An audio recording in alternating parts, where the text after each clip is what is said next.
You guys do trigger me. Some of your responses are triggering, and I know if there's a trigger, then there's something there.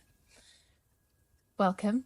This is 2026, and we are in the week of love. It is Valentine's week.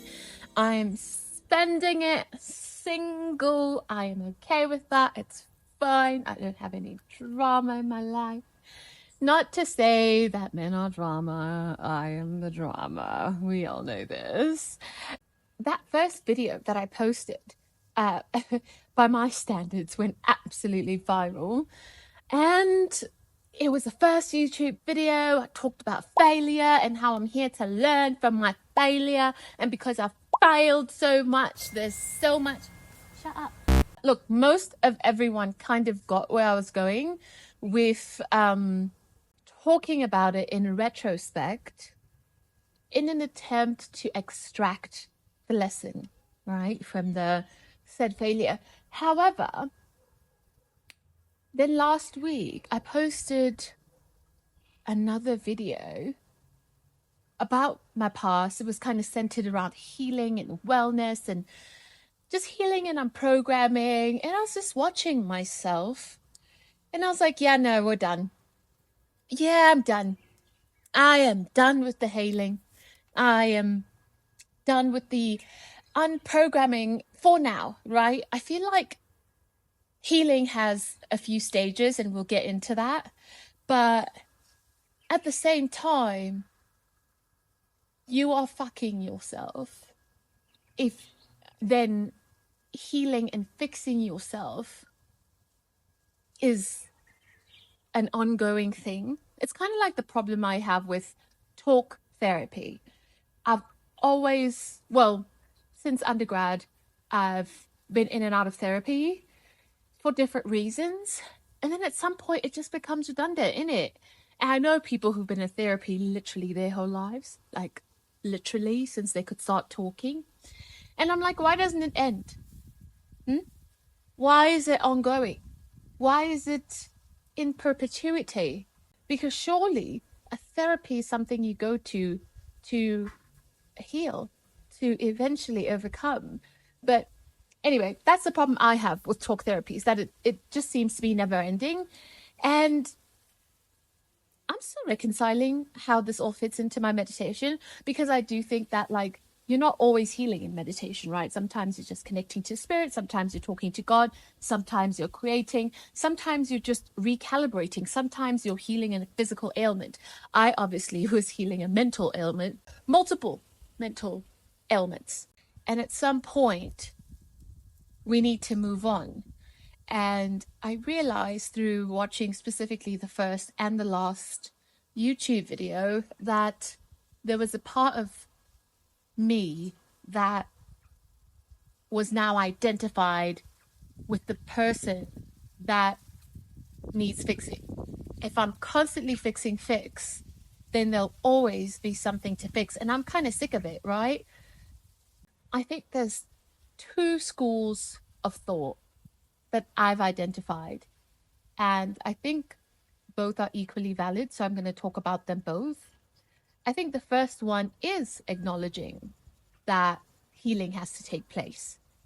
So the reason I healed was because I wanted to get to a stage where I didn't self-sabotage, that my thoughts and beliefs did not get in my way of creating the life I want and absolutely deserve. And that was after realizing that I had had a track record of essentially just getting in my own way. I didn't know how to fix that aside from going back and figuring myself out, figuring out why I was self-sabotaging, getting in my own way, getting down on myself, not believing in myself. So I went back and faced my shadow, my childhood wounds, in order to catch my today thinking up to the version of myself that I want to be. So in that regard, I found it very, very helpful to go into the past, tinker under the hood, so that I can show up more in alignment to my goals and dreams today. There is also a school of thought, which is where the identity shifting conversation comes in, that says you can manifest your desired life instantly, right? And it actually ties into my acting. So what I'm gathering from this approach is that you decide. And oh my gosh, the importance of making a decision, we'll have to get into it in a whole other video. But you decide, I'm going to be this person. You identify the identity that you want and you step into it like this. And it's not lost on me how my identity, my training, my experience as an actor feeds into almost every single part of my life. Because you talk about being delusional, especially in the manifestation, personal development realm, where it's like, be delusional, be the person that you need to be. One of my very first memories of being on stage, I was at Matchabang College, which is an international school in the Lesotho that, I did most of my high schooling at. I remember this one play where I was cast as a prince, and my princess got kidnapped or whatever. She got taken away. And I just remember on stage just getting so worked up because I needed to go and rescue my princess. I was overcome by this character. And yes, of course, afterwards you get the feedback from the audience and you're like, yeah, I really became something else for a moment there, didn't I? It was so believable. And that's kind of what this is. It all ties in.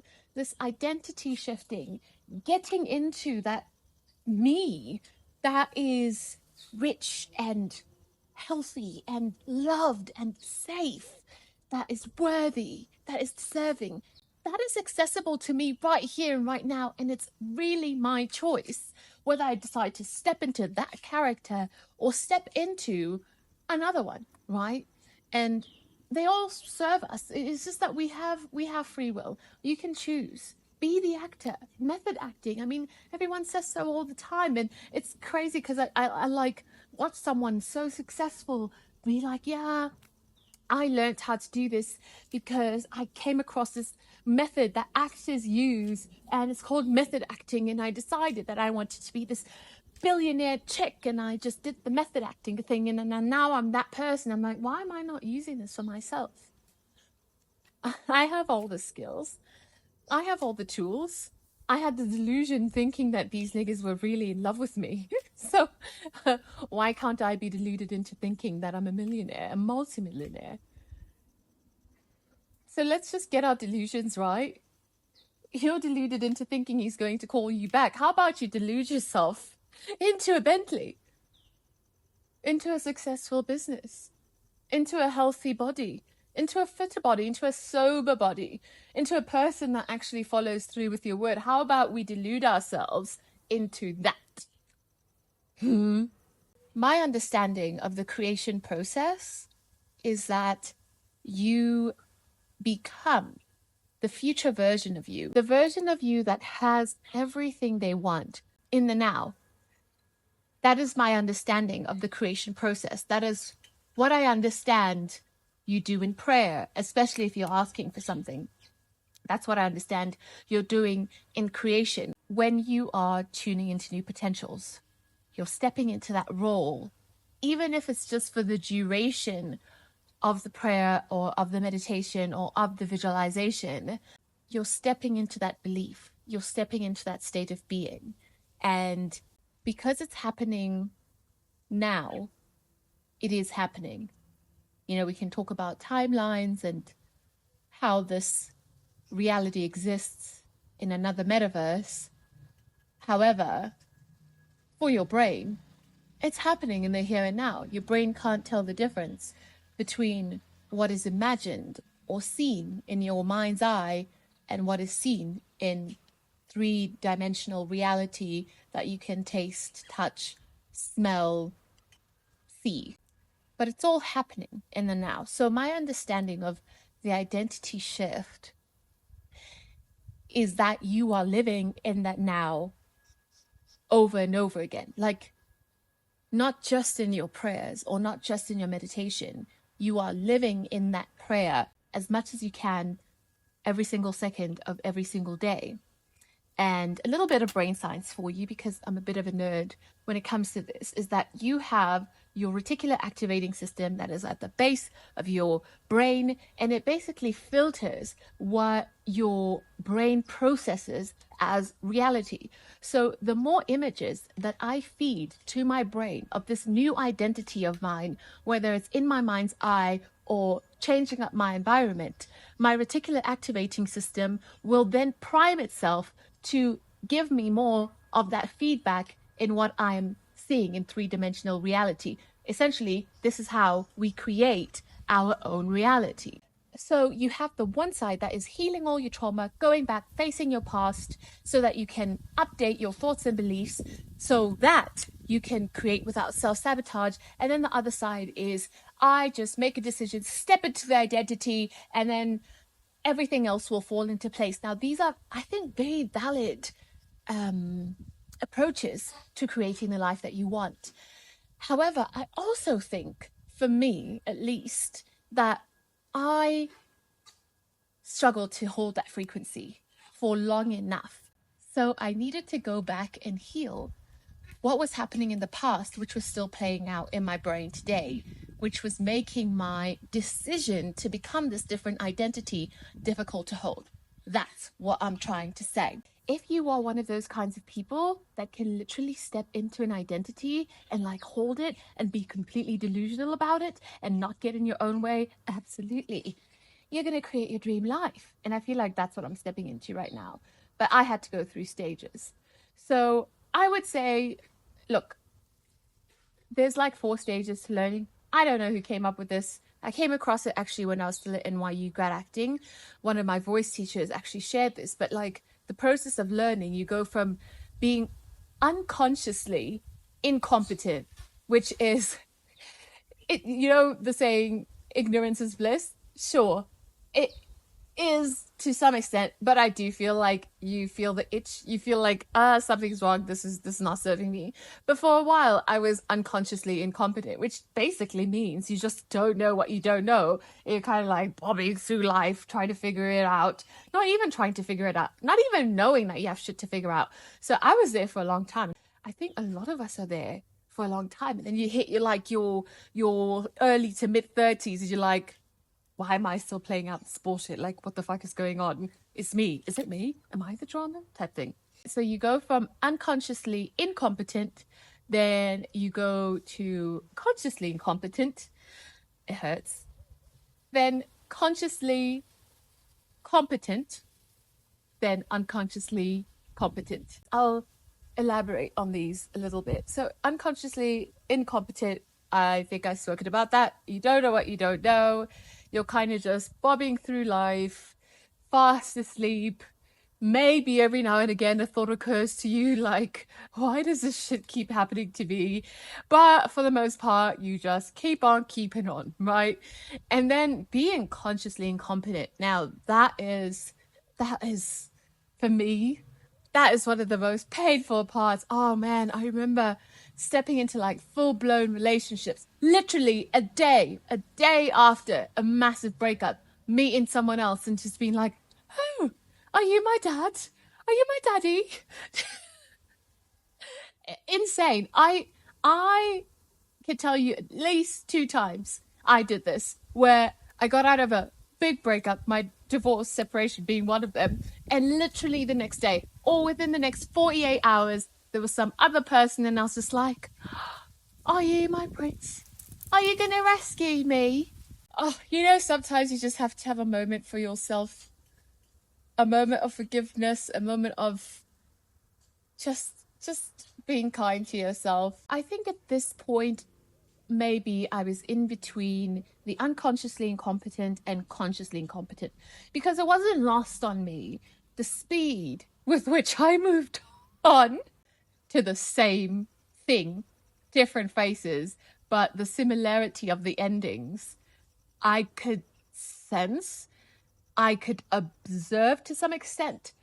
However, I think the reason I got stuck in the hope that perhaps this one was the one was because I wasn't realizing that sex wasn't love.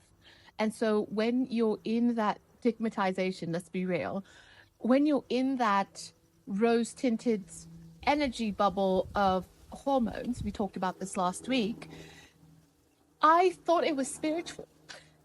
I thought it was kismet. I thought the stars have aligned, and this time I have found my person because it feels like this. And this is that hormonal feeling, that attraction that I thought was spiritual, that I thought had been written in the stars. I had no idea that emotions were physical. No idea. I had no idea that sex had anything to do with it. I literally thought that the bonding and attraction that I was feeling after being intimate with somebody, that was love. I don't think I'm the only one. It's a hard thing to come to terms with because, you've heard about soul ties. It was just so painful. That whole cycle, over and over and over again, hurt. It hurt like a bitch. And I kept doing it, and I kept doing it to myself. That being said, that is being consciously incompetent because I started to pick up patterns. I just didn't know how to stop them yet. But then you graduate to being consciously competent, which is when you see the problem and you begin working at it, right? You begin fixing yourself. You begin, catching your limiting thoughts, catching your limiting beliefs. You begin meditating, you begin visualizing, you begin reading, you begin doing courses, you begin getting coaches, you never stop beginning. And I was sick of it. I am sick of it. As with anything in life, the delineations between these phases are not as black and white as we'd like them to be. Because what I've realized in the past couple of weeks talking about my life, it's exhausting to some extent. And I'm just talking about it, right? So the fact that I'm talking about it and comfortable talking about these issues and my failures and stuff is kind of a testament to how long I've been sort of in this fixing myself vibe. It's been a while. And I want to emphasize how tired I am of this stage. I love that I am a person that seeks answers. I love that I'm a truth seeker. I love now that I'm a responsibility taker. I love that I learn. I love that I am humble enough to work on myself and realize some of these things were me. It was all me, darling. But I'm also ready to move on. I'm ready to be an unconscious competent. And I mentioned this last week as well. Not all of us are shaped through trauma. There are some people for whom it is their default to be unconsciously competent, which is really amazing if you think about it. Not everyone has to go into their past and excavate and unprogram and heal their trauma. Not everyone has to do that. I do think everyone has their lessons to learn and to deal with in this earth experience, in this human experience. We're not all the same. And there are risks to being unconsciously competent as well. I mean, we hear these stories all the time. Legendary people who have accomplished so much, who are just trailblazers and changed the trajectories of their families in one generation. these amazing people who made something of themselves, who just had it in them, who had that fire, who had that drive, who had that self-awareness, who had that self-motivation to go out there, bet on themselves, do big things.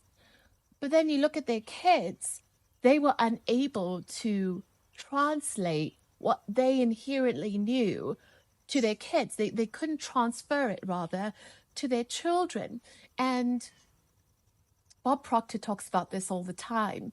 You know, he spent quite a bit of time interviewing successful people, successful salesmen, about what do you do? How, can you turn around and like teach this to your children? Can you teach this to the rest of the team? And they can't. They're successful, but they don't know why they are. And that, I think, is the risk of being unconsciously competent, is that tech, you can't necessarily share it. I mean, we've seen it over and over again. I don't want to mention any names, but yeah, it happens in the actor world all the time, and show business, where this person's done really, really well and their children are just shitheads. Really. Oh, go ahead and cancel me. You can't fucking take anything away from someone who's lost it all, darling. Can't take it. Can't take it away from me, bro. Can't, you know, sometimes I see these comments, and honestly, most of them are great. You guys are so supportive. I built this fucking following brick by fucking brick. And so grateful. And then sometimes I feel a rush of fear that comes over me, like, oh my God, I've said something and all of this is going to be taken away from me. And it's like, so what? It's been taken away from me before. I don't give a fuck. Do you know what I mean? And to someone who literally has had everything taken away, I can't be beat. I cannot be fucking beat. I was telling my friend the other day that you know that you are not going to give up on yourself. You know that. It's an unequivocal knowing in your gut that you are not going to give up on yourself. So why are you worried? Yeah, you might get knocked down here and there. Someone might say something nasty about you. You might lose whatever. But you know you're not going to give up on yourself. So you're going to be fine. Not to mention there's God. Just that little thing that has got your back, that's got my back. 110%, 100%, infinity percent. God has got my back. And I know that. I know it like I know it like I know it. You know how Lisa Nichols says, I know like I know like I know that God's got my back. So why worry? Don't you worry, child. See, heaven's got a plan for you. It's that. It's that. And I think if you walk around knowing that, you can't be beat. You can't be beat. Anyway, that is all I came here to say today, is that, like, I am done healing for now. I'm leveling up, going to the next level. I'm in full-on creator mode. Again, it's the betting on yourself. It's the knowing who and what you are, that you are one with God.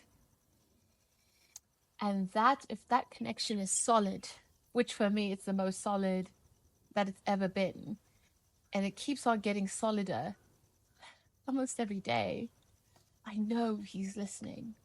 I know he's watching. And he gives me free will, right? So if I show him muck, I'm going to get more of that, because he says yes to everything. He says, I give you free will. And so if this is what you choose to focus on, yeah, more of that. So if fixing is what you want to do more of that. So I think I just want to, like, just for now, hang out between the consciously competent and not unconsciously competent. I just want to be fucking competent. In fact, I am competent. I am competent now. I'm competent right here and right now. I know everything that I need to know. I have everything that I need to have to be the person that I am. Anyway, happy Valentine's Day. It's been 2026. Oh, that reminds me. So my movie, Your Bestie, came out on Netflix on Friday and it was #1 in South Africa. I'm so proud of myself. I'm proud of the team. Honestly, this was probably one of the most fun, beautiful projects I have ever been on. Definitely manifested that to a T. I know a couple of weeks ago, I was just like, I'm going to come on here and talk about how I manifested this role. I really did. A little behind the scenes tidbit. The character wasn't originally Ria. The character was Fikile. Let that sink in. This has been 2026.